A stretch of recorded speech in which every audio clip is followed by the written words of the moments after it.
tout le monde, j'espère que vous allez bien. On se retrouve aujourd'hui pour une nouvelle vidéo, un nouveau tutoriel maquillage très coloré dans les teintes un peu néon. Donc moi, si ce maquillage vous intéresse, c'est parti. Je commence comme d'habitude par appliquer une petite base à paupières qui est rien d'autre que la Shadow Insurance de chez Too Faced.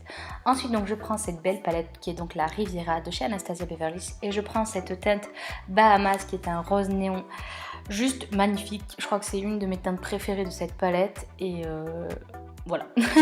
Donc je vais la placer dans le creux de paupière, notamment vraiment plus sur le coin externe de mon creux du coup. Je vais venir d'abord tapoter comme vous avez pu le voir et ensuite je vais estomper presque jusqu'au coin interne, mais après je vais appliquer une autre couleur par la suite. C'est une couleur qui demande quand même du temps à être travaillée, enfin même la palette en elle-même parce que c'est des fards assez pigmentés donc il faut y aller en parcimonie, j'ai envie de dire. Mais après on obtient un résultat magnifique. J'hésite pas aussi là également à travailler avec l'œil ouvert afin de pouvoir voir ce que ça va donner quand j'ai les paupières ouvertes. Et pour que mon maquillage se voit en fait, même quand j'ai les yeux ouverts comme la plupart du temps, hein, parce qu'on ne passe pas sa vie les yeux fermés. Et comme ça, je n'hésite pas à remonter la couleur sous le sourcil et à bien l'estomper également. Ensuite, je prends cette palette W7 et je vais prendre la teinte orangée néon, que cette fois, je place dans le coin interne du creux de paupière. Avec un autre pinceau estompeur bien sûr, et je viens relier les deux et j'estompe bien les deux entre elles, histoire d'avoir un beau dégradé orange-rose, et je trouve que ces deux couleurs ensemble sont vraiment magnifiques.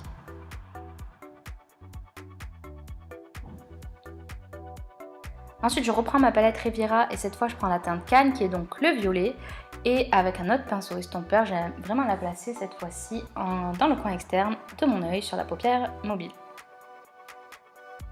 C'est pas une teinte très facile à travailler, encore moins que le rose. Le rose est quand même plutôt facile, donc il faut y aller en plusieurs fois et après on obtient un joli résultat assez intense. C'est quand même un très joli violet, je l'aime beaucoup.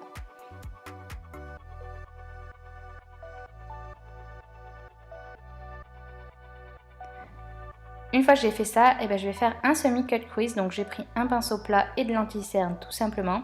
Et je suis venue délimiter. Je vais toujours un peu plus haut que ma paupière mobile normale, que mon creux, pour qu'une fois ouvert aussi ça se voit, on voit le mélange des couleurs, enfin le travail. J'estompe aussi avec le doigt sur le coin externe et après je reprends le pinceau violet et je restompe. Je prends ensuite cette palette de fard néon Kiko et je vais prendre la teinte bleue. Donc c'est une teinte que j'ai franchement galéré à appliquer et à travailler. Je sais pas si c'est parce que j'avais pas poudré mon anti-cerne justement, peut-être j'aurais dû le faire pour cette teinte là, bref, c'est pas très grave. Je vais l'appliquer juste une toute petite bande juste à côté du violet, jusqu'en haut en fait de mon cut crease, et je vais l'estomper bien sûr avec le violet pour avoir un joli rendu.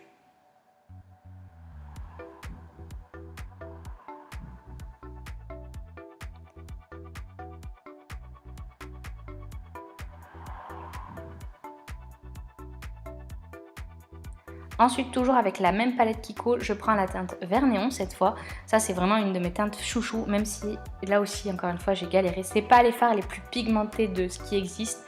Il y en a des beaucoup plus pigmentés, mais la couleur quand même, une fois appliquée, avec un peu de travail, un peu de temps, on arrive à avoir quand même quelque chose de très joli.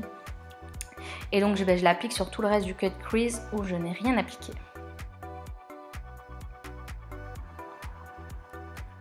Bien sûr, après, comme d'hab, je vais essayer je dis bien essayer d'estomper le bleu avec le vert.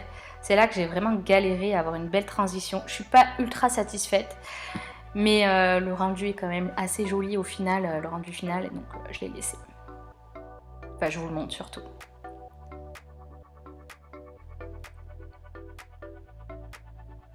Ensuite, je me munis de mon liner pailleté de chez Tarte, qui n'existe plus, mais bon, vous pouvez prendre n'importe quel liner doré pailleté. Et je vais dessiner un trait de liner dans mon creux, en fait, dans la délimitation de mon cut crease. Je ne vous l'ai pas montré, mais je l'ai appliqué en deux couches. J'en applique une première, je laisse sécher et j'en fais une seconde par la suite, pour avoir une belle intensité de paillettes.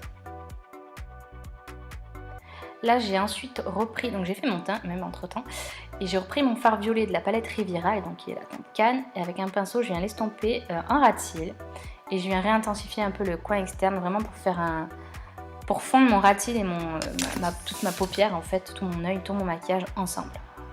Et pour parfaire ça, je reprends la teinte Bahamas, donc de la palette Riviera. J'ai pas remis de matière sur mon pinceau, tellement que ce fard est pigmenté, ça suffisait à estomper mon violet et à mettre cette jolie teinte rose en dessous de mon ras de cils pour mes 2 yeux. Ensuite, j'ai pris une base blanche, n'importe quel fard bleu, enfin fard crème blanc, vous pouvez mettre en coin interne. Et j'ai pris la teinte Sphère de la palette Prisme de chez Anastasia, qui est un jaune néon du coup, et je l'applique dans le coin interne. Après, je suis venue l'estomper avec le fard orange. Voilà, je trouvais que ça faisait une grosse démarcation, donc je voulais un peu estomper dans le coin interne. Le tuto est maintenant terminé, j'espère vraiment que ça vous aura plu. Si c'est le cas, n'hésitez pas à me le faire savoir en lâchant un pouce bleu, des commentaires et en vous abonnant à ma chaîne. Et si c'est le cas, n'oubliez pas d'activer la cloche pour les notifications pour être averti de chaque nouvelle sortie de vidéo. Sur ce, moi je vous fais plein d'énormes bisous et à bientôt pour de prochaines vidéos. Je vous aime.